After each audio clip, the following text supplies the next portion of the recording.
आपण आज बऱ्याच दिवसानंतर टॅरो रीडिंग करू. माझ्याकडे टॅरो डेक आहे. इथं असणाऱ्या सगळ्या सामूहिक ऊर्जेसाठी काय मेसेज आहे? काय संदेश आहे? आपल्या सगळ्यांच्या उच्च स्वकडून कलेक्टिव्ह एनर्जीसाठी काय संदेश आहे?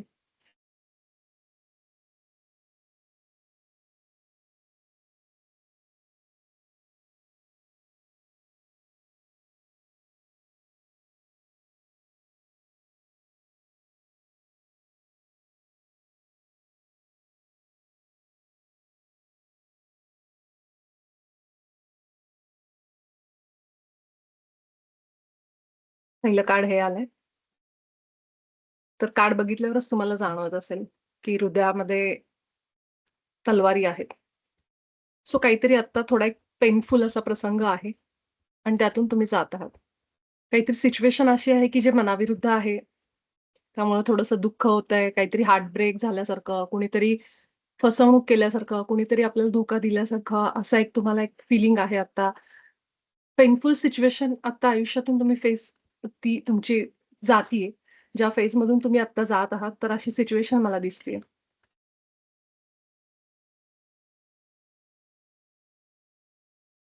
ओके. मी फक्त अजून एक 2 कार्ड काढते.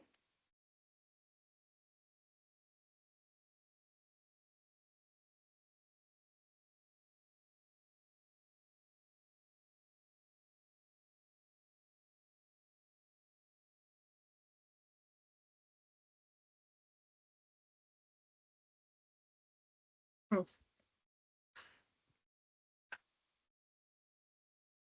तर हे एक कार्ड मला दिसतंय. या कार्डमध्ये हेच दाखवलं गेलं ना, की एक तलवार आहे आणि त्याच्यावर क्राउन असं असल्यासारखं. दुसरं कार्ड आहे आणि तिसरं कार्ड आहे. सो मला असं दिसतं, की सध्या जी सिच्युएशन आहे ना, त्या सिच्युएशनमध्ये तुम्हाला काहीतरी नवीन विचार तुमच्या मनात येतील. अशा त्या सिच्युएशनमधून बाहेर पडण्यासाठी जे काही आयुष्यामध्ये आता सुरू आहे, एखादी एक अशी एक त्रास देणारी घटना किंवा असं एक आपण म्हणतो ना हार्ट ब्रेक, की एकदम अ, खूप वेदना अशी काहीतरी एक घटना जी आहे, त्यामध्ये तुम्हाला असं दिसेल की काहीतरी नवीन विचारांची तुम्ही सुरुवात करत आहात. सुरुवात झालेली ऑलरेडी मला दिसते. तर नवीन विचार तुम्ही घेताय, तर कदाचित असं असू शकतं की तुम्ही युनिफाईडच्या अभ्यासक्रमाशी जोडले गेलात. तेव्हापासून काहीतरी तुम्हाला सुरुवात जाणवते की नवीन विचारांना तुम्ही सुरुवात केली. जे आधीचे विचार आहेत, जे कारण हे केवळ हार्टब्रेक असंच नाही. जर मी ह्याचा अजून एका दृष्टीने विचार केला, तर त्रास देणारे विचार, निगेटिव्ह विचार पण आपण ह्यांना म्हणू शकतो. तर ह्या निगेटिव्ह विचारांमधून बाहेर पडण्यासाठी तुम्हाला एक मार्ग दिला जातोय आणि तुम्ही कुठेतरी ना, नव्या विचारांना तुमच्या आयुष्यात सुरुवात केली आहे, असं दिसतंय मला. कारण हे नवीन विचार आहेत, नवीन आयडिया डोक्यामध्ये येणं, काहीतरी करायला सुरुवात करणं, एक रूटीन फॉलो करणं, ह्या प्रकारचं. कारण यानंतर जे मला दिसतंय, सो हे 2 ऑफ कप्सचं कार्ड आहे. ह्याचा अर्थ असा आहे की कुठल्यातरी गोष्टीबरोबर तुम्ही कोलॅबोरेट केलं म्हणजे कदाचित तुम्ही नवीन काहीतरी एक रूटीन फॉलो करताय. जसं ध्यान करायला सुरुवात केली. तुम्ही काहीतरी एक नवीन टेक्निक वापरताय, नवीन लोकांच्या संपर्कात येतायत, नवीन अशी लोकं की जी तुम्हाला भावनेनी एक सपोर्ट देतील, भावनात्मकरित्या तुमच्या सोबत असतील. तुम्हाला सपोर्ट फील होईल, कुठल्यातरी रूपाने अशा लोकांचा. असं असू शकतं की जसं आपला ध्यान ग्रुप आहे, तसं अजूनही तुमचे काही ग्रुप्स असतील, काहीतरी असं असेल की जिथं तुम्हाला त्यांच्याबरोबर राहावसं वाटत असेल. असं बरेच जण मला मास्टर विचारतात, की असं होतं, की कुठे गेलो किंवा काय, तर लोकं जेलस फील करतात, द्वेष फील करतात. चांगलं राहिलं, चांगलं दिसलं तरी सुद्धा प्रॉब्लेम असतो त्यांना. यावर मी त्यांना नेहमी एकच सांगते, तुम्ही जसे आहात तसे राहा. कारण समोरच्या माणसाला ते आवडत नाहीये. त्यांच्या मनामध्ये असे विचार आहेत. सो तो त्यांचा आरसा आहे. त्यांच्या मनाचा आरसा आहे. जो ते बघतायत. त्यांच्या आतमध्ये जे आहे, तेच ते बाहेर बघतात. तर आपल्या आतमध्ये जे असतं त्याच दृष्टीने आपण जग बघत असतो. याच्यासाठी तुम्हाला बदलायची गरज नाहीये. आणि हे कुठेही रागाने किंवा कुठल्यातरी तिरस्काराने नाही सांगत आहे. हे सत्य आहे. कारण युनिफाईड आपल्याला हेच शिकवतंय, की हेच सत्य आहे. युनिफाईडचा मंत्र काय आहे? युनिफाईडचा मंत्र आहे, "मी ईश्वराच्या प्रतिमेत आहे, मी प्रेम आहे आणि प्रकाश आहे." जेव्हा तुमच्या आयुष्यात सगळ्या गोष्टी तुमच्या विरुद्ध असतील आणि तुम्हाला असं वाटतं मला कुठेच मान-सन्मान, प्रेम ह्या गोष्टी मिळत नाहीयेत. त्यावेळेस एकच काम करा. युनिफाईड मंत्र म्हणा सारखा. मी ईश्वराच्या प्रतिमेत आहे, मी प्रेम आहे, मी प्रकाश आहे. मी जितकं स्वतःला प्रेम द्यायला लागेल ना, तुम्ही काही दिवस हा प्रयोग करून बघा. प्रयोग म्हणून करून बघा. 15 ते 20 दिवस तुम्ही फक्त एकच वाक्य म्हणा, की मी माझ्यावर प्रेम करते. मी प्रेम आहे ठीकच आहे. मी प्रेम आहे, मी प्रकाश आहे. पण त्या व्यतिरिक्त तुम्ही फक्त हे वाक्य म्हणा, उठता-बसता सारखं, की मी माझ्यावर प्रेम करते. मी माझ्यावर प्रेम करते. वेडेपणा वाटेल असं म्हणता की "अरे, हे काय असं म्हणायचं?" असं म्हणून. पण हे खूप काम करतं. हे खूप काम करतं. कारण जेव्हा मी सारखा हा मंत्र म्हणते ना, कुठल्याही देवाचा मंत्र म्हणण्यापेक्षा हा मंत्र म्हणून बघा, की "मैं मेरी फेवरेट हूँ." मी स्वतःवर प्रेम करते. मी माझ्यावर प्रेम करते. हे म्हणण्यामागे कुठेही अहंकार किंवा स्वार्थ नाहीये. हे म्हणण्यामागे असं आहे, की माझ्या आतमध्ये बसलेला जो ईश्वर आहे, मी त्याच्यावर प्रेम करते. आणि जे काही मी घेऊन आली आहे ना इथं, त्या सगळ्या माझ्या अस्तित्वावर मी प्रेम करते. तुम्ही फक्त 15 दिवस हे करून बघा आणि मला रिझल्ट सांगा. तुम्हाला काय वाटलं? कसे तुमच्या आजूबाजूची परिस्थिती तुम्हाला काय फरक जाणवतो? तुम्हाला माहिती मिरर वर्क हे करतात बरेच जण. आरशापुढे उभं राहून करतात. आणि हे इव्हन हे जे मिरर वर्क आहे ना, आपले बरेचसे पिरॅमिड मास्टर्स अनेक वर्कशॉपमध्ये सांगतात. आणि हे खूप म्हणजे लुईस हेनी असं खूप सांगितलेलं आहे मिरर वर्कचं, की आरशापुढे उभे राहा आणि मग फक्त म्हणा की मला तुझा अभिमान आहे. स्वतःलाच बघून म्हणा. या मिरर वर्कचा इतका फायदा आहे ना, खूप फायदा आहे. कारण जेव्हा मी ते म्हणते ना, जसं आपल्याला युनिफाईडमध्ये का सांगितले बाबाजींनी, मग तसंच तर सांगितलं आपल्याला, की मी ईश्वराच्या प्रतिमेत आहे, मी प्रेम आहे, मी प्रकाश आहे. जे सगळे ईश्वराचे गुण आहेत ते स्वतःला दिलोय आपण. स्वतःला देतोय, दिवसभर आपण त्याची आठवण ठेवतोय. हे करायची गरज काय आहे मग? हे करायची गरज एवढ्यासाठीच आहे, की मी त्या एनर्जीमध्ये फ्लो व्हायला लागते. माझं ईश्वरी रूप ओळखते. आणि तसंच अगदी तुम्ही अगदी प्रेमाने आणि करुणेने स्वतःकडे पण बघा. स्वतःला सारखं म्हणा, की मी माझी फेव्हरेट आहे. खरंच तसं म्हणा. तशीच वाक्य म्हणा. कोण दुसरं तुम्हाला आत्ता सन्मान देत नाहीये, मान देत नाहीये, प्रेम देत नाहीये, हे सगळं आत्ता सोडा. जे काही तुमच्या तक्रारी आहेत, फक्त 15 दिवसासाठी सोडा आणि केवळ कुणी नाही प्रेम करत आहे, तुम्ही प्रेम करा स्वतःवर. आणि ही वाक्य म्हणा फक्त. या वाक्यांमध्ये एवढी शक्ती आहे ना, जेव्हा मी हे वाक्य म्हणायला लागते ना, तेव्हा मी बाहेर सगळीकडे ब्रह्मांडाला, संपूर्ण सृष्टीला हे सिग्नल देते, की मी माझ्यासाठी किती महत्त्वाची आहे आणि हे आयुष्य माझ्यासाठी किती महत्त्वाचं आहे. आणि माझ्या आयुष्यातल्या प्रत्येक अस्तित्वावर, चांगल्या-वाईट अनुभवांवर मी प्रेम करते. म्हणजे आपण 17व्या धड्यात शिकलोय, की जरी तो वेदनादायी अनुभव असेल, तरी त्याला एक्सेप्ट करा. त्याला स्वीकारा, त्याचे आभार माना तुमच्या उच्चस्वाचे. हे म्हणण्यामागं बाबाजींना हेच सांगायचंय, की तुम्ही पहिले स्वतःवर प्रेम करा. कारण तुमचा जो आतला ईश्वर आहे, तो उपाशी राहता कामा नये. तुम्ही बाहेर सगळ्यांना हे करताय, पण माझ्या आतमध्ये जो ईश्वर बसलाय वाट बघत माझी, त्याला तरी ओळखू आधी आपण. आणि हे तुम्ही म्हणा 15 दिवस युनिफाईड मंत्र म्हणून म्हणा याला. बाबाजींनी दिलेला मंत्र. उठता, बसता हेच म्हणा. 15 दिवसात तुमच्या आयुष्यात काय फरक पडतोय मला सांगा. तर हे मला दिसतंय, की कोलॅबोरेशन म्हणजे असे काहीतरी तुम्ही लोकांच्या संपर्कात आहात. जसं युनिफाईड आता आपण करतोय, तसं अजूनही तुम्ही ध्यान ग्रुप, अशी काही सोल फॅमिली, कुटुंब, आत्म्याचं कुटुंब जे तुम्हाला चांगलं फील करून देतंय, की तुम्हाला एक एक सपोर्ट, एक विश्वास अशी एक सिस्टम तुम्हाला देतंय ते आणि त्यामुळे तुम्ही त्यांच्या संपर्कात आहात. सोबतच सोबतच हे कार्ड आहे. जे कार्ड मला दाखवतं, की नव्या क्रिएटिव्ह गोष्टी तुम्ही करायला सुरुवात कराल, जर केली नसेल तर. मला दिसतं, की काहीतरी क्रिएशन तुमच्याकडनं होतंय. सुरुवात होईल आता नव्या काही गोष्टींना. कदाचित तुमच्या रुटीनमध्ये तुम्ही चेंजेस आणायचा विचार करताय, की मी आता हे सुरू करेन, ते सुरू करेन, मग मी ध्यान सुरू करेन, मग मी योगा करेन. काहीतरी तुमच्या आयुष्यामध्ये क्रिएशन व्हायला लागलंय. काहीतरी नवीन सुरुवात तुम्ही करायची विचार करत आहात. त्या एजवर आलेले आहात. तर साधारण आत्ता असं मला दिसतंय, की ही जी परिस्थिती आहे तुमच्या आयुष्यातली, की थोडंसं एक वेदनादायी अनुभव, पेनफुल सिच्युएशन आहे. ती जास्त दिवस टिकणारी नाहीये. मला दिसते, की एकतर मला दिसतायत नवीन विचार. दुसरं मला दिसतंय नवी लोकं. नवी लोकं तुमच्या आयुष्यात येतील, जी तुम्हाला इमोशनली सपोर्ट देतील. जसं आपण अनेक वेळा आपल्या सत्रात सांगितलंय, की ज्या लोकांपासून तुम्हाला त्रास आहे, त्या लोकांना आपण आपल्या विचारांनीच ती परिस्थिती आहे असं बाबाजी सांगतात. मग आपण विचार तर बदलतच आहोत. पण जर जितकं जास्तीत जास्त कट ऑफ करता येईल, करू शकता. एक हेल्दी बाउंडरी तुम्ही त्यांच्याबरोबर नक्कीच स्थापन करू शकता. एक ठेवू शकता. जितकं तुम्हाला जितकं तुम्हाला अ, जितकं तुम्हाला त्यांच्या बरोबर वेळ काढणं गरजेचं आहे, जे तुम्ही टाळू नाही शकत, तितका वेळ झाल्यानंतर जास्तीत जास्त तुम्ही एक बाउंडरीमध्ये राहा अशा लोकांपासून. जोपर्यंत तुम्ही एका स्थिर एनर्जीला येत नाहीत तोपर्यंत. तर हे तुम्ही जरूर करू शकता आणि काहीतरी क्रिएटिव्ह पण जर तुम्ही एक क्रिएटिव्ह काहीतरी पार्ट पण सुरू करा. कदाचित कुठलीतरी एखादी कला किंवा अशा गोष्टींमध्ये जिथून तुम्हाला वाटते, की ह्यातून मी पैसाही कमवू शकते. अशी काही संधी, असं पण एक साधारण आत्ता माझ्या डोक्यात मेसेज येतोय. तर ह्या पद्धतीने पण तुम्ही बघा, की क्रिएशनमध्ये आनंद घ्या. छोट्या-छोट्या घरातल्या गोष्टी असतील त्या आणि अशा काहीतरी गोष्टी, की ज्यातून तुम्हाला एक प्रकारे एखादा छंद आणि त्यातून पैसा, असं काहीतरी तुम्हाला करता येत असेल, तर खूप चांगला तुम्हाला अनुभव येईल त्याच्यामधून. अशी एक आयडिया तुमच्याकडे आली, तर लक्ष ठेवा, की काय आयडियाज येतात ह्या दरम्यान हे लिहून ठेवा आणि त्यावर काम करायचा प्रयत्न करा. ते तर मी ह्याच नोटवर थांबते आणि मला बॉटमला ना त्या डेकच्या बॉटमला मला व्हील ऑफ फॉर्च्यून दिसलंय. तर हे कार्ड खूप लकी मानलं जातं आणि हे कार्ड ह्याचं प्रतीक आहे. काल आपण वाचलं ना बाबाजींच्या धड्यामध्ये 17व्या.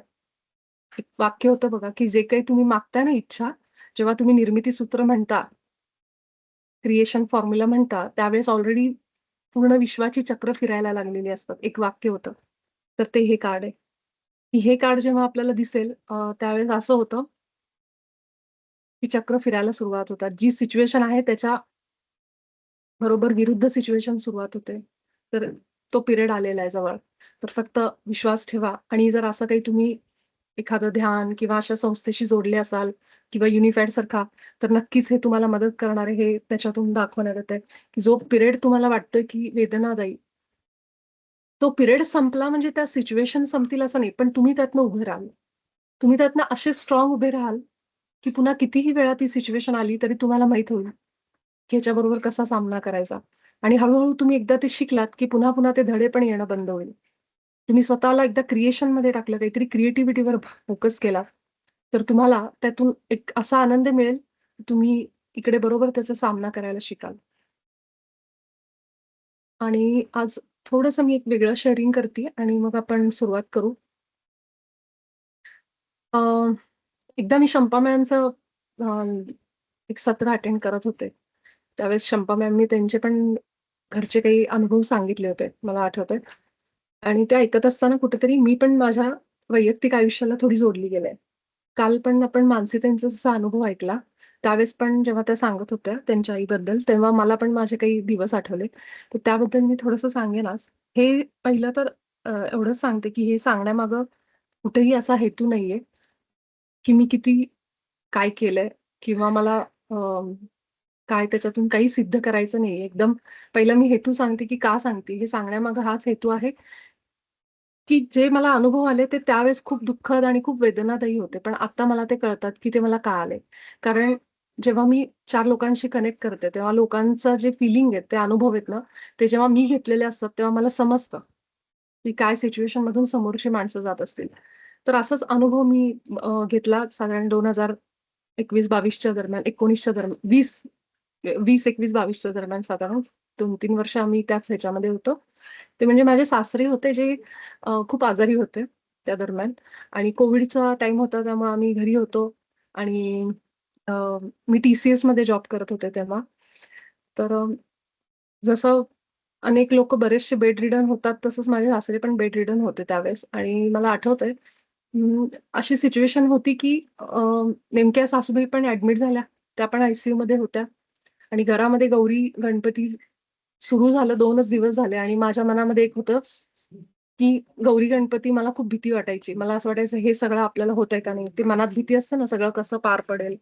एक टेन्शन असल्यासारखं आणि त्याच वेळेमध्ये मी विचार करत होते, की हे सगळं नीट पार होऊ दे आणि बरोबर गणपती आले. 2 दिवसात आमच्या आईंना, सासूबाईंना त्रास झाला.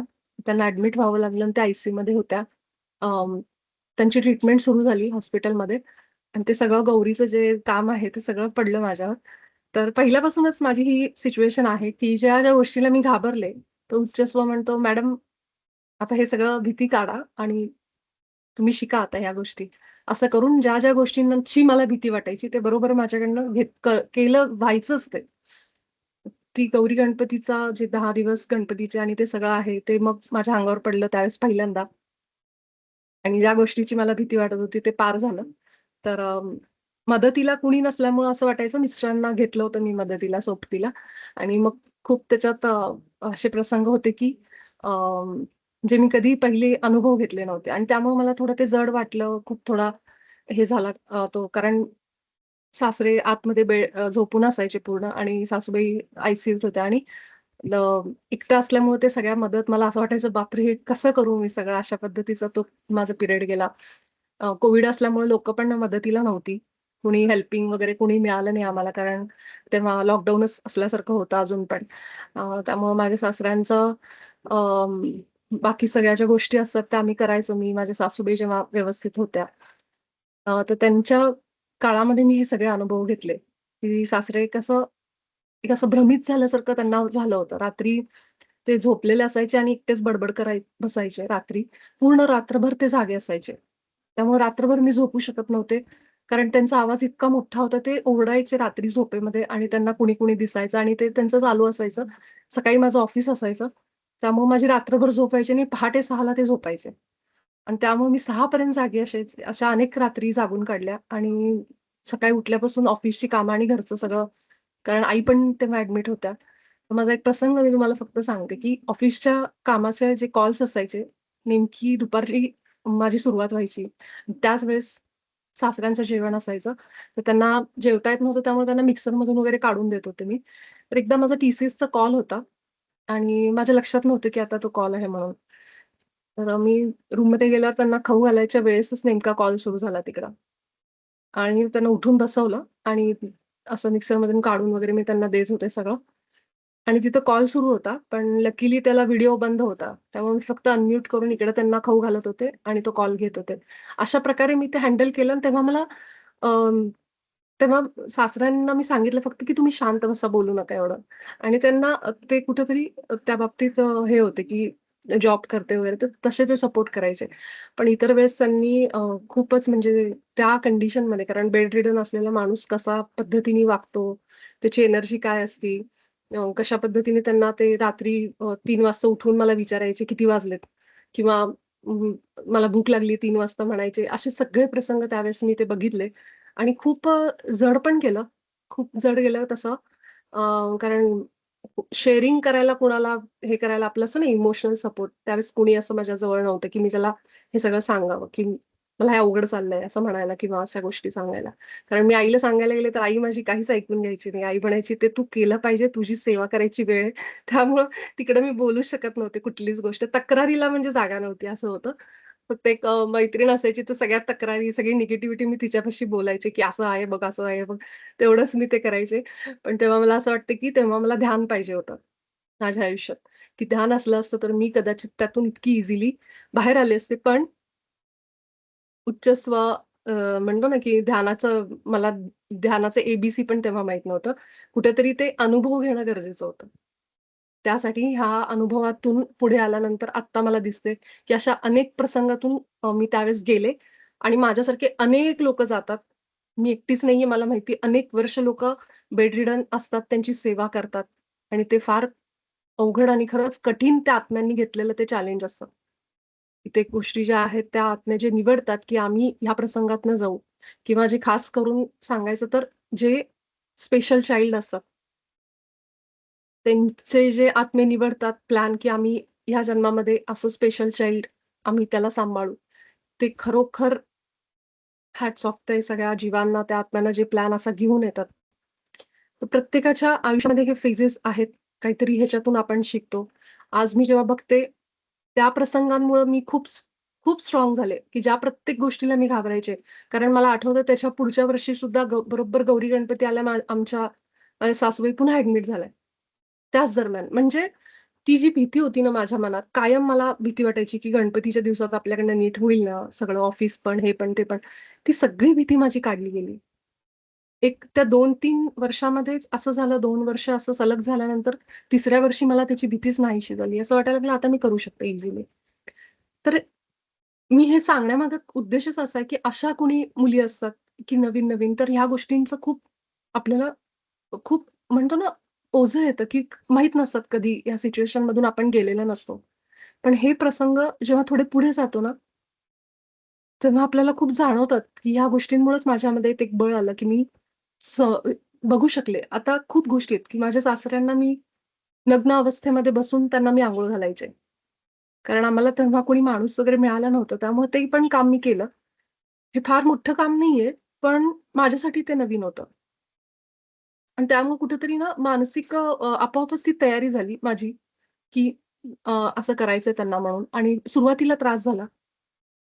पण नंतर-नंतर थोडं त्याची सवय झाली. फार दिवस नाही, पण जेवढं मी ते त्यांना ते अंघोळ घालणं वगैरे सगळं केलं, त्या काळानंतरच मला खूप गोष्टी समजल्या, की हे अवघड आहे, पण अशक्य नाहीये आणि ह्या गोष्टी आत्ता बघितल्यानंतर जाणवतात, की तो जो काही पिरियड होता, तो माझ्या सासऱ्यांनी, माझ्या सासूबाईंनी, आम्ही सगळ्यांनी प्लॅन केलेला पिरियड होता, की बरोबर त्याच वेळेस ते झोपून असायचे. सासूबाई ॲडमिट होत्या त्या आयसीयूमध्ये. माझे मिस्टर नसायचे, ते मुंबईला असायचे. खूप असा तो प्रसंग होता. त्यामुळं बऱ्याचशा गोष्टीतनं आम्ही त्यावेळेस गेलो आणि दुसरी गोष्ट म्हणजे त्यावेळेस माझी 7ठी पण सुरुवात झाली होती. तर माझ्या मैत्रिणी म्हणतात, "तो तुझा पिरियड होता 7ठी म्हणून." तर सांगायचं हेच आहे, की अ, असं आपण बऱ्याच मुलींना म्हणतो ना असं किंवा आजूबाजूला आपण जज करतो बऱ्याचशा लोकांना, की हे असं आहे, ते तसं आहे. तर असं काही नाहीये. प्रत्येक जण आपापल्या एका त्या फेजमधून जातो. आणि प्रयत्न करत असतो, की आपलं जास्तीत जास्त व्यवस्थित द्यावं आपल्या बाजूने. तर जसा माझा पण एक जर्नी होता, माझ्या सासूबाईंचा पण एक जर्नी होता. त्यांना पण खूप त्रास झाला त्या काळामध्ये. सासऱ्यांचा त्रास वेगळाच होता. ते पण त्या फिजिकल ह्याच्यामधनं चालले होते. तर असे अनेक प्रसंग आहेत. तो जो मी पिरियड आहे ना, तो मी माझ्या आयुष्यात कधी विसरू शकत नाही. असा पिरियड झाला. तो आमच्या सगळ्यांसाठी झाला. कारण कोव्हिड होतं. आम्ही तिघं पण मी, माझे सासूबाई आणि मिस्टर तिघांना पण कोव्हिड झालेला. आम्ही गपचूप घरामध्ये लपून बसलेलो अशी सगळं झालं होतं आणि नेमकं त्याच दरम्यान सगळ्या गोष्टी सुरू झाल्या होत्या. सो एक पिरियड, एक फेज असतो आपल्या आयुष्यातला जो तेव्हा खूप वेदना देऊन जातो. खूप त्रास होतो त्या काळामध्ये. पण तिथून एकदा आपण पार झालो ना, की मग जसे आपण एका आगीतनं बाहेर आल्यासारखे असतं ना, तसं आपल्या आयुष्यामध्ये सुरुवात होते. तर त्या काळामध्ये मी खूप बघितला जवळून तो पिरियड आणि तो अनुभव जे आहेत ना, त्याच्यासाठी मी खूप ईश्वराचे आभार मानते, की त्या अनुभवांमुळं, त्या प्रसंगांमुळं मी आज काहीतरी करू शकले माझ्या आयुष्यात. नाहीतर जर केवळ भीतीमध्ये घाबरून आपल्याला काही होणार नाही, हे माझं जे होतं ना, ते पूर्ण बाहेर पडलं. पूर्ण बाहेर पडलं आणि मी खूप चेंज पर्सन होऊन जसे माझे सासरे 2022 ला गेले, मला आठवतंय. त्यानंतर ध्यान माझ्या आयुष्यात आलं. कसं प्लॅनिंग होतं बघा. कारण त्याच्या आधी जर ध्यान आलं असतं ना, तर कदाचित मला ते दुःख मला वाटलं नसतं ते दुःख. मग मी ती इझिली स्वीकार भाव आला असता आणि मी ते सगळं एक्सेप्ट करत गेले असते. पण तो जो पिरियड होता, तो बरोबर आधी झाला आणि ते झाल्यानंतर ध्यान माझ्या आयुष्यात आलं. त्याच दरम्यान मी माझा स्वतःचा मृत्यू पण बघितला स्वप्नामध्ये. तर हे पण माझ्याबरोबर घडलं त्याच वेळेस, की ते असं एक भयानक स्वप्न मी बघितलं आणि मला समजलं, की इथून माझी लाईफ चेंज आहे. इथून माझ्या आयुष्याचा प्रवास वेगळा आहे. कारण मला आत्तापर्यंत जे मार्गदर्शन आहे, ते खास करून स्वप्नातूनच आलेलं आहे. त्यामुळे ते जेव्हा स्वप्न दिसलं, त्यानंतर मला समजलं इथून जी पुढची मी असणार आहे, ती मी आधीची नसणार आहे. तर जे काही आपलं व्हर्जन आहे ना, आपल्या स्वतःच्या स्वरूपाला जेव्हा आपण आठवतो ना, त्या काळामध्ये जिथं आपल्याला वेदना आणि दुःख असतात, असं आपल्याला वाटतं, तो दुःखाचा अनुभव. त्या स्वरूपाला आठवा आणि त्याला प्रेमप्रकाश पाठवा. आत्ता जेव्हा तुम्ही मागे बघता किंवा आत्ता सुद्धा तुम्ही त्या ह्याच्यातून चालला असाल, जसं आत्ता हे आहे, की मला असं नेहमी काल जेव्हा मी मानसीबेनचं ऐकत होते ना, तेव्हा मला लगेच डोळ्यापुढे माझ्या ती दृश्य आली आणि मला ते आठवलं सगळं आणि मी आज एवढ्याकरताच सांगतेय, की कुणाला असं वाटायला नको, की ह्यांना काय माहिती म्हणजे मी मानसिकतांचं नाही म्हणत आहे. ओव्हरऑलच असं होतं बऱ्याचदा. तर गेलेलं असतात प्रत्येकजण त्या फेजमधून एका फेजमधून गेलेले असतात. पण हे अनुभव आहेत ना, हे नंतर जेव्हा आपण आठवू तेव्हा समजेल, की हे खूप शिकवून गेले आपल्याला. असं होतं आपल्यासोबत. तर असाच तो काळ होता माझा पण. तो तुमच्याबरोबर शेअर करावा वाटला कारण कदाचित ह्याच्यातून कुणाला तरी प्रेरणा मिळेल एवढाच हेतू आहे. बाकी काही हेतू नाहीये, की माझं कर्तव्यच होतं आणि ते मी केलंच पाहिजे होतं. आणि तसंच ते घडलेलं आहे आणि अनेक लोकं ह्याच्यापेक्षाही खूप भरपूर चॅलेंजेस घेऊन येतात. अशी जेव्हा सेवा करण्याचं किंवा येतं, ते मलाही त्याची जाणीव आहे. फक्त माहीत नाही का, पण मला आज जसा संदेश आला तसं मी तुमच्याबरोबर शेअर करते. तर त्यामुळे ह्या संदेशानुसार उच्च स्वचा आज तुमच्याबरोबर मला असं वाटलं ते सांगावं.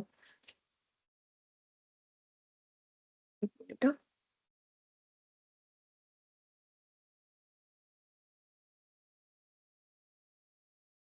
हां. तर उद्या आपण सकाळी 11 वाजता आपण एक रेकीचं सत्र घेऊ. ज्यांना रेकी शिकायची आहे पहिल्याच वेळेस जॉइन करतात, त्यांनी पण उद्याच जॉइन करा आणि ज्यांना माहिती आहे ते पण जॉइन करा. रेकी कशी करायची तर एक थोडंसं सुरुवातीला पिरॅमिडबद्दल सांगेन आणि नंतर रेकीचं. कारण परवा दिवशी उद्याचं जे रात्रीचं सत्र असेल ते समृद्धीताई घेतील. त्यामुळं आज जो आपला सराव होईल प्रियजनांची आभा स्वच्छ करण्याचा, तो तुम्ही दिवसभरामध्ये कधी करा. इथून पुढचे जे धडे आहेत ना 17, 18 पुढं जे काही तिसरा विभाग आहे तो फार अवघड नाहीये. त्याच्यामध्ये आपल्याला खूप काही असं अं, सराव करण्यासारखं फार असं काही नाहीये. कारण मेन जो पार्ट होता तो 2च विभागांचा होता पहिल्या. पहिल्या पहिल्या विभागामध्ये तर आपण सगळं आपल्या विचारांवर, क्षमा करण्यावर हे करतो. दुसऱ्या विभागामध्ये आपण सगळेजण इच्छापूर्तीवर काम करतो. इच्छा कशा हे करायच्या त्यावर काम करतो. आणि अजून एक सांगते, की जसं आपली गेलेली लोकं असतात. जसं आता माझ्या सासऱ्यांना मी नेहमी माझ्या ध्यानात त्यांना आठवते. त्यांना प्रेम प्रकाश पाठवते. ते जिथं असतील तिथं. हे मी त्यांच्याबरोबर नेहमी करते त्या गोष्टीला. आणि मला असं जर वाटलं ना, की जो अचानक असं ध्यानाला आपण बसलोय आणि अचानक पूर्वीचं काहीतरी एकदम दुःखद आठवलं समजा, असा कुठलातरी प्रसंग आठवला मला त्या काळातला, तर लगेच मी त्या माझ्या स्वरूपाला, त्या स्वरूपाला, त्या त्या काळात जे आपण केलंय, त्याला लगेच प्रेम आणि प्रकाश पाठवते. तर मी एकदा हे शंपा मॅमचं जेव्हा मी सत्र ऐकत होते ना, तर त्यांच्या पण आयुष्यात असे बरेचसे प्रसंग येऊन गेलेत मॅमच्या आणि प्रत्येक मास्टरच्या असतात. कारण शेवटी हे अनुभवांनीच आपण कुठेतरी पोहोचतो. त्या अनुभवांनीच आपण पण एक मात्र गोष्ट आहे, की आपण कधीच एकटे नसतो. कधीच एकटे नसतो. कारण त्या काळात सुद्धा अनेकदा चिड व्हायची, अनेकदा असं वाटायचं हे करायचं. पण त्यावेळेस सुद्धा जेव्हा मदत मागितली गेली ना, अशा चमत्कारिकरित्या मदत मिळत गेली. आता जसं मेधाताई आहेत. त्यांच्याकडे पण 2 पेशंट आहेत त्या सांगतात. तर ती पण ऐकून कमाल वाटते, की कसं त्या गोष्टी सगळ्या मॅनेज करत असतील. पण तेव्हा शक्ती येते आपल्याकडं. हे पण तितकंच खरं आहे, की ते दुःख ते सहन करायचं जे आहे आणि त्यावेळेस मिळालेली शक्ती. म्हणजे तुम्ही जितकं स्वीकार भावाने करत जाल ना, तुम्हाला माहीत नाही कुठून शक्ती येत जाते. तर आपोआप ती तुम्हाला जाणवेल, की हे मला अवघड वाटत होतं ना, ते माझं काम सहज होतं. तेवढी शक्ती मला दिली गेली. तर त्यासाठी पण तुम्हाला तो फरक जाणवेल. फक्त आपण म्हणू शकतो, की मला मदत पाहिजे, मला शक्ती पाहिजे, मला तुम्ही माझ्यासोबत राहा. अशा पद्धतीने कुठलीही प्रेयर मी तेव्हा करायचे. कारण तेव्हा मला युनिफाईड माहीत नव्हतं. तेव्हा मला ध्यान माहीत नव्हतं. सो मी तशा पद्धतीने मदत मागायचे करा म्हणून मदत. पण आता मात्र आपल्याकडे युनिफाईड मंत्र आहे. सो ह्याचा सगळ्यांनी फायदा करून घ्या. असं कुठलंच काम नाहीये, कुठलाच असा प्रसंग नाहीये, कुठलीच अशी गोष्ट नाही आपल्या आयुष्यातली, जी आपण सॉल्व्ह करू शकत नाही. किंवा जगातले वॉरसुद्धा, युद्धसुद्धा किंवा कुठलीही परिस्थिती असेल, ती डिव्हाइनच्या ईश्वराच्या इच्छेशिवाय होतच नाही. त्यामुळे आपल्या आयुष्यातलं जे आहे ना सगळ्या ह्या गोष्टी, आपण ज्याला दुःख म्हणतो, हे सगळं आपण लिहून आणलेलं असेल, तर आपल्याकडे ती शक्ती आहे. आपल्याकडे ती शक्ती आहे. त्याला आपण केवळ अनुभव घेण्यासाठी, की ते दुःखाचे अनुभव, ते सगळ्या फील करण्यासाठीच आपण हे सगळं प्लॅन केलेलं आहे. जरी आत्ता मला हे वाईट वाटते, की का मी प्लॅन केला असं म्हणून. तर मला हे जेव्हा सोल प्लॅन हे तेव्हा मला असं वाटायचं कशासाठी मला हे सगळं सहन करायचं, मला नाही सहन करायचं, असं वाटायचं. पण त्या अनुभवातूनच आपण पुढे येतो. आणि त्या प्रसंगाला ते तुम्हाला वाटेल मी सांगण्याचा उद्देश एवढाच आहे, की त्या प्रसंगाला तुम्हाला वाटेल, की हे फारच त्रासदायक आहे आणि हे कधी संपणार? हे वाटेल. हे अगदी साहजिक आहे हे वाटणं. कारण आपण माणसं आहोत. आपल्यामध्ये ती सहन करायची पण एक कॅपॅसिटी असते. एका क्षणाला वाटतं बास झालं हे सगळं. पण खरोखर तुम्ही तेव्हा मात्र डिव्हाइनला म्हणजे ईश्वराला धरून राहा. विश्वास ठेवा, की जे काही होते ना त्याच्या ईश्वराच्या शक्तीने, त्याच्या मर्जीनेच होतं ना आणि त्यामध्ये माझे विचार पण आहेत. पण त्यावेळेस विश्वास ठेवा माझ्या उच्च स्ववर, आपल्या उच्च स्ववर, की जे काही आहे त्याच्यावर मी विश्वास ठेवते. असं कुणाच्या आयुष्यात कारण कार्ड्स तसे आलेत आणि मला दुपारपासून माझ्या कानात असं चालू आहे, की आज तू हे शेअर करणार आहेस. तर म्हणलं ठीक आहे. तर त्याप्रमाणे तुम्ही त्याचा युनिफाईडचा नक्की फायदा करून घ्या आपल्या आयुष्यामध्ये. तर आपण सगळेजण डोळे मिटू आणि आपल्या आभा शुद्धीकरणाच्या शुद्धीकरणाचा सराव करू आपण. तर आरामात बसा, डोळे मिटून.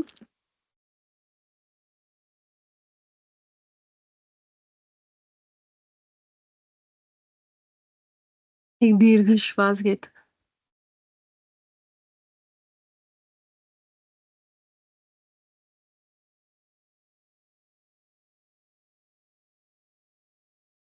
हळू आपल्या तोंडावाटे सगळा श्वास बाहेर जाऊ दे. जिथं कुठं असाल तिथून स्वतःला सगळ्यात आधी वर्तमानात घेऊन या. आपल्या डोक्यात असणारे सगळे विचार हळूहळू कमी करत जायचंय.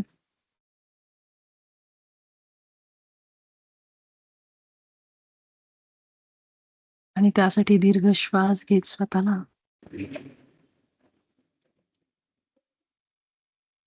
स्थिर रिलॅक्स करत केवळ वर्तमानामध्ये घेऊन येत.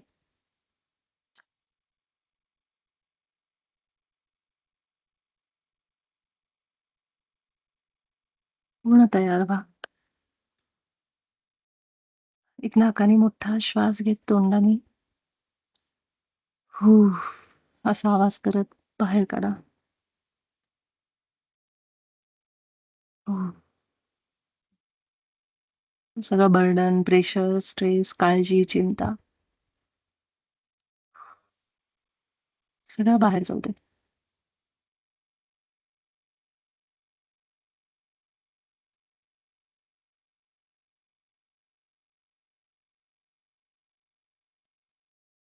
आपल्या हृदयामध्ये येत, छातीच्या मधोमध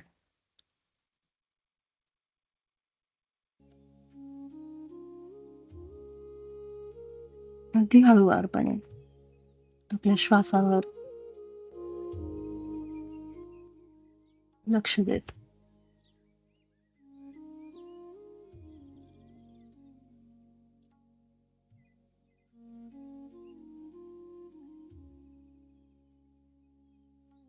स्वतःला आपल्या हृदयामध्ये स्थिर करा.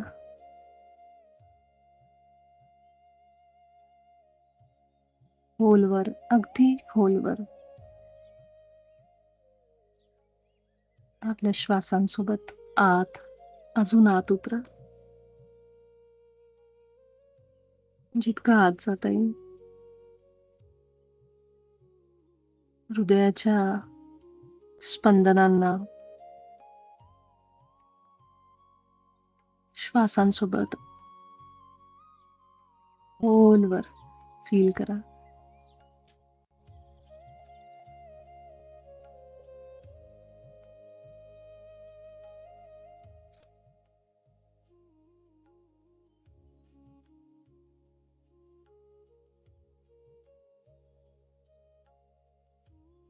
पुन्हा एक दीर्घ श्वास घेत अगदी सावकाश आपल्या तोंडावाटे बाहेर सोडा.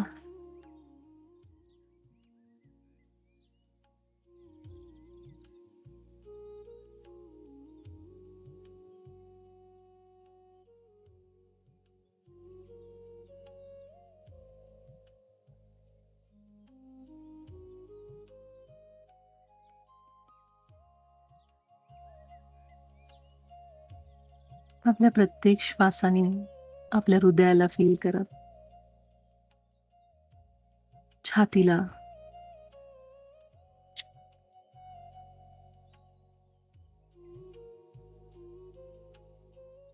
वर खाली होणारी, पुढे मागे होणारी छाती आपली आणि त्याच्या आत असलेलं हृदय.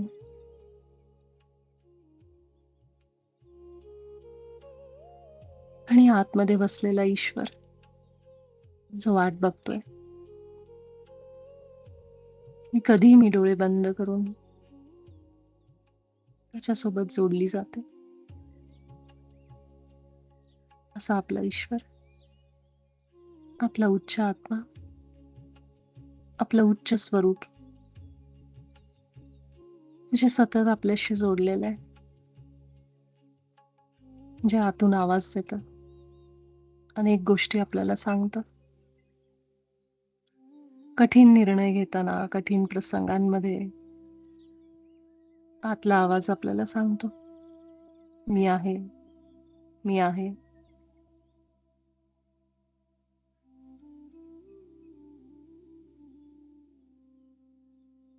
अशाच आपल्या हृदयातल्या आवाजाला फोकस करत, एकाग्र होत,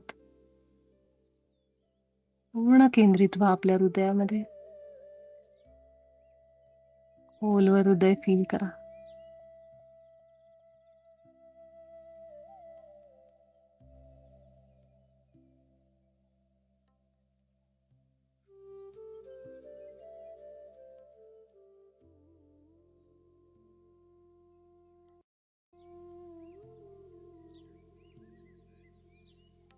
आणि हृदयात जाऊनच म्हणा, "मी ईश्वराच्या प्रतिमेत बनलोय.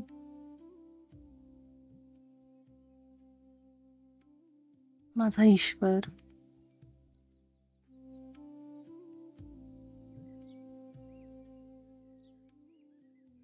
ज्या गुणांमध्ये आहे, विचारांमध्ये आहे, ते सगळे गुण आणि विचार माझे. तो प्रेम आहे, आनंद आहे, करुणा आहे, एकाग्रता आहे. तो परिपूर्ण आहे. तो प्रकाश आहे, सर्वज्ञ आहे. असा माझा ईश्वर आहे. म्हणून मी सुद्धा आहे. मीच प्रेम आहे, आनंद आहे, करुणा आहे, प्रकाश आहे, परिपूर्ण आहे, सर्वज्ञ आहे, करुणा आहे, मी क्षमा आहे, शांती आहे.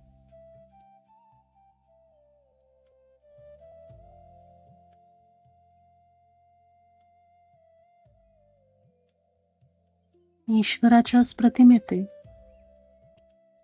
त्याच्या विचारामध्ये माझी निर्मिती झाली. म्हणून मी स्वतःवर खूप प्रेम करते. माझ्या अस्तित्वावर, माझ्या शरीरावर, माझ्या मनावर, आत्तापर्यंत मिळवलेल्या सगळ्या यशावर, जे काही कष्ट मी माझ्या आयुष्यात केले, जी काही छोटी-मोठी कामं केली आहेत, अगदी मी गृहिणी का असेना, मी घरात बसून का असेना, पण मी निर्माण करते. त्याचा मला अभिमान आहे. मी निर्माण करताय. कुठल्यातरी रोलमध्ये, पात्रामध्ये मी आहे. आई म्हणून, वडील म्हणून, भाऊ, मुलगा, नवरा, बायको. मी म्हणजे शुद्ध चेतना आहे. आणि या कुठल्यातरी पात्रात, रोलमध्ये मी आले. पण मी आहे तर ईश्वराचीच प्रतिमा. त्याचाच अंश आहे.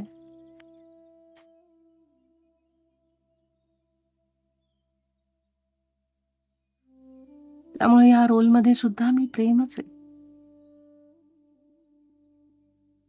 मी स्वतःला प्रेम देते. खूप प्रेम देते. कारण मी साक्षात ईश्वर आहे. मी कुठला रोल प्ले करते यापेक्षा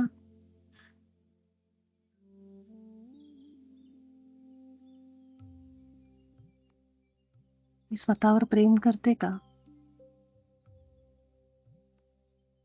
माझ्या प्रत्येक चांगल्या वाईट गुणांना मी स्वीकारते का? याबद्दल मी जागरूक आहे.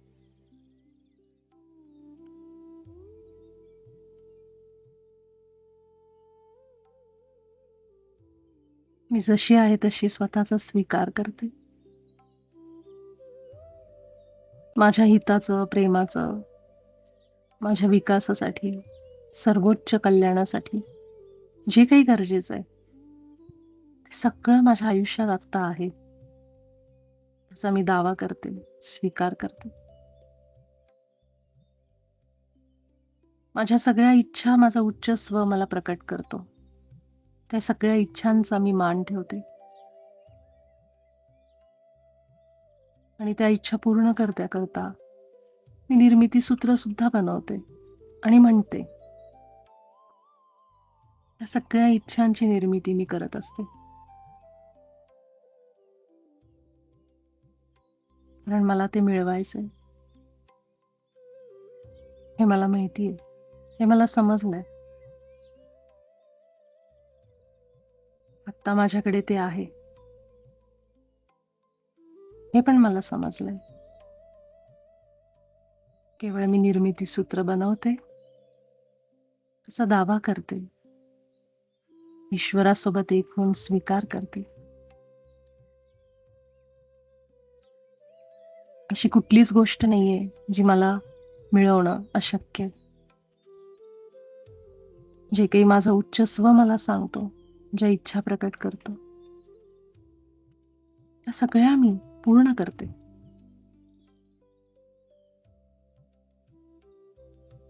कारण मी निर्माण करताय.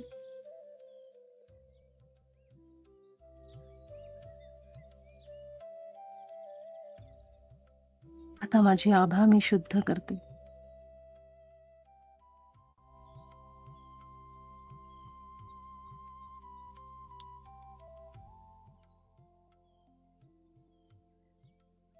माझ्या आभा मंडळामध्ये आलेल्या सर्व अनिमंत्रित प्रभावांना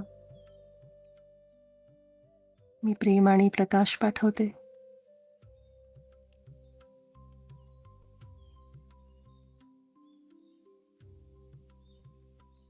तुम्ही सगळेजण ईश्वराच्याच रूपात बनला आहात आणि प्रेम आणि प्रकाशच आहात.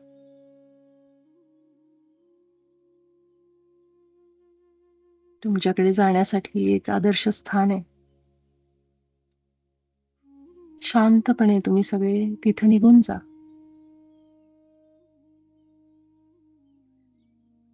तुम्हाला मी खूप प्रेम आणि प्रकाश देते. तुम्हाला भीती वाटत नाही. तुम्ही स्वस्थ आहात.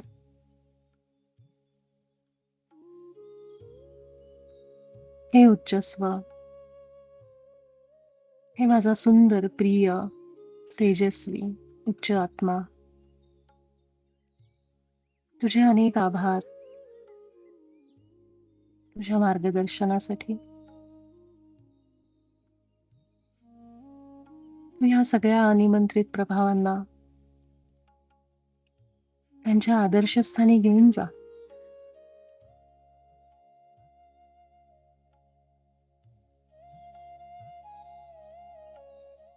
माझा आभा मंडळ माझ्या उच्च स्वला सोडून बाकी सगळ्यांसाठी मी बंद करते. बंद करते. माझ्या आजूबाजूच्या सगळ्या विचारांना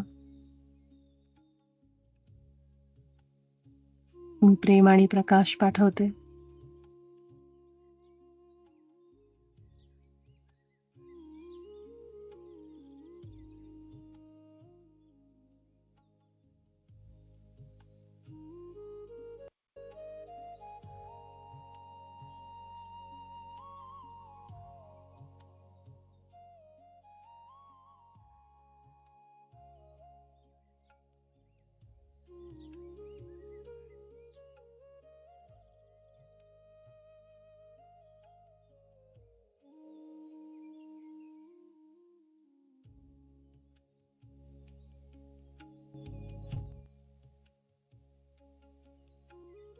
मी माझ्या ईश्वरासोबत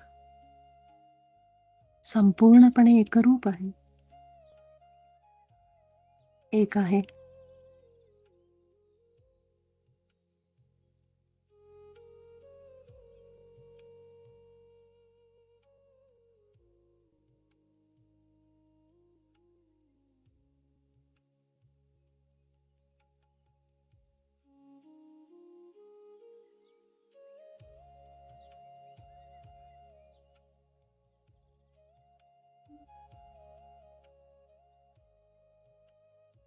आता आपल्या आयुष्यामध्ये अशा कोणत्याही जवळच्या व्यक्ती असतील, ज्यांची आभा आपल्याला स्वच्छ करायची, अशा कोणत्याही लोकांचे चेहरे आपल्या डोळ्यासमोर आणा. आपल्या प्रिय व्यक्ती कुठल्या तरी कारणांनी त्यांच्यामध्ये बदल जाणवतो. अशा कोणत्याही व्यक्तींना आपल्या डोळ्यासमोर घेऊया आणि उच्च स्वला विचारा. आपल्या छातीमध्ये, हृदयामध्ये खोलवर जात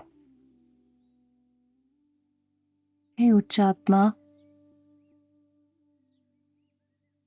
मला तू सांग की ह्या व्यक्तींच्या आभाला शुद्ध करण्यासाठी, आभास शुद्ध करणं माझ्यासाठी हिताचं आहे का?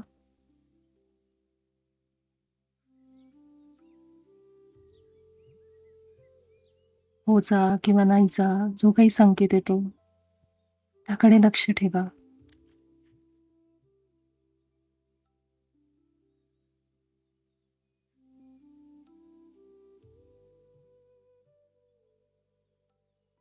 आणि संकेत नाही आला पण तुमच्या आतमध्ये एक तीव्र विचार येतोय की हे केलं पाहिजे, मला वाटतंय,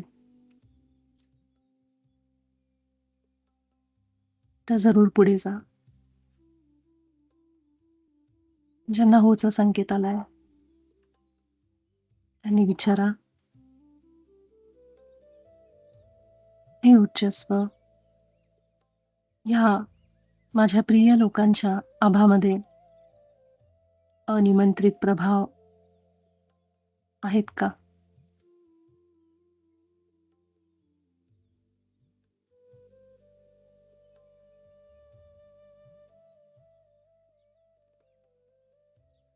होचा संकेत आला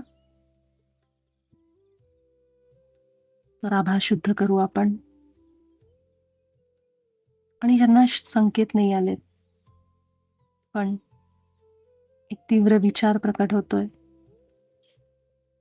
की हा माझ्या प्रिय व्यक्तींच्या वागण्याचा परिणाम माझ्यावरही होतोय, किंवा या लोकांना त्यांच्या आभामध्ये असलेले अनिमंत्रित प्रभाव मी शुद्ध करू शकते, जेणेकरून माझा त्रास कमी होईल.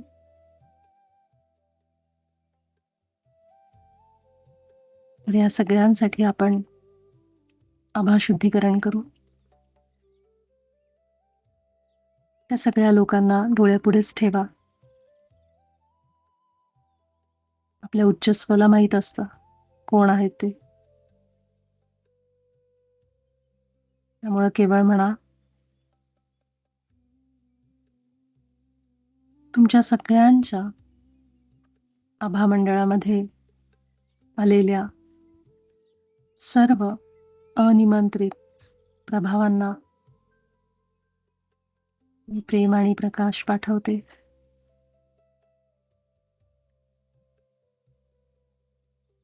तुम्ही सगळेजण ईश्वराच्या प्रतिमेतच बनला आहात आणि प्रेम आणि प्रकाशच आहात.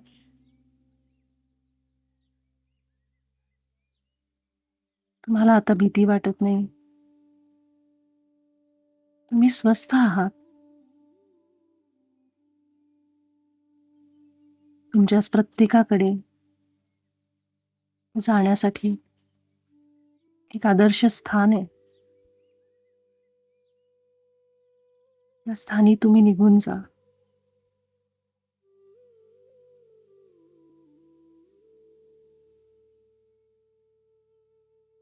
हे उच्चस्व या सर्व अनिमंत्रित प्रभावांना त्यांच्या आदर्शस्थानी घेऊन जा.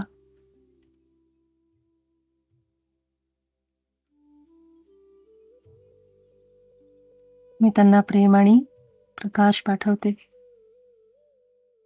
खरोखर आपल्या हृदयातून त्या सगळ्या प्रिय व्यक्तींच्या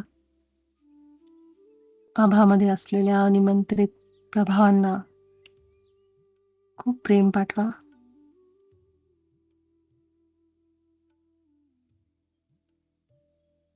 त्यांची आभा आता स्वच्छ झाली. आपल्या घरामध्ये सगळीकडे, शहरामध्ये, आपल्या देशात आणि संपूर्ण पृथ्वी मातेला खूप प्रेम आणि प्रकाश पाठवा. आपल्या हृदयातून ती ऊर्जा बाहेर जाऊ दे. खोलवर काही क्षण असंच बसून राहू. या प्रेमाच्या ऊर्जेचा आनंद घे.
हळुवारपणे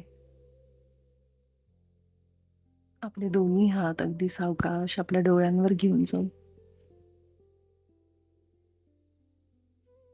आपल्या छातीमधला श्वास अनुभव करत राहा.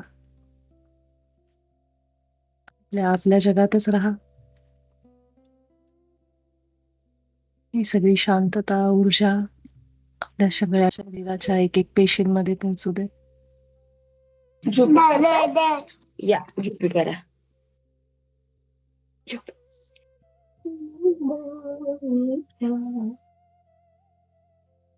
आणि अगदी सावकाश आपले दोन्ही हात डोळ्यांवर घेऊन जाऊ. 5 अंक मोजत आपण सगळेजण ध्यानावस्थेतून बाहेर येऊ. 5, 4, 3, 2, 1, 0. जेव्हा तुम्ही तयार असाल त्यावेळी हळुवारपणे आपले डोळे उघडा. आभार व्यक्त करू ईश्वराचे, परमात्म्याचे, आपल्या उच्चस्वाचे, महाअवतार बाबाजी आणि पितामह पत्रीजींचे. संपूर्ण ब्रह्मांडाला आपल्या हृदयातून प्रेम प्रकाश पाठवा. तुम्हा सगळ्यांना खूप खूप प्रेम आणि प्रकाश. सगळ्यांचे खूप आभार. धन्यवाद.